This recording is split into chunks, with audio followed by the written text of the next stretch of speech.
President Trump leads his first commemoration of the anniversary of 9/11. The president says the living soul of America wept for each of the nearly 3,000 lives lost on that day 16 years ago. Mark Irons joins us from the White House. Good evening, Mark. Good evening, Lauren. President Trump used today's anniversary to warn terrorists that Americans cannot be intimidated.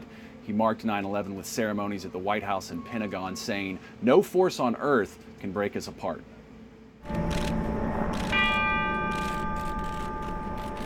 President Trump and the First Lady observe a moment of silence at the exact moment a hijacked plane slammed into the World Trade Center.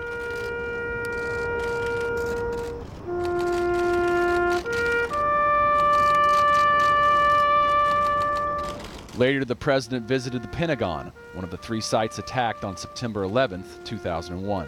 The horror and anguish of that dark day were seared into our national memory forever.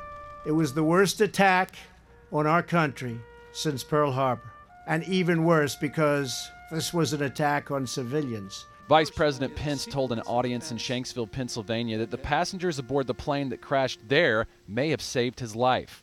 Pence recalled being a congressman and learning that the Capitol was a possible target of the hijacked plane. I and many others in our nation's capital were able to go home that day to hug our families because of the courage and selflessness of the heroes of Flight 93. In New York, victims were remembered by name. Paul Dario Cirioli. Dad, this is Brady. He's your first grandson. The president, a native New Yorker who was in the city that day, has praised the first responders who rushed to the Twin Towers. Trump says he lost hundreds of friends that day and has mentioned knowing Father Michael Judge, a Catholic priest who died while serving as a chaplain to the fire department. But he has also criticized President George W. Bush's handling of the attacks, saying he failed in his duty to keep Americans safe.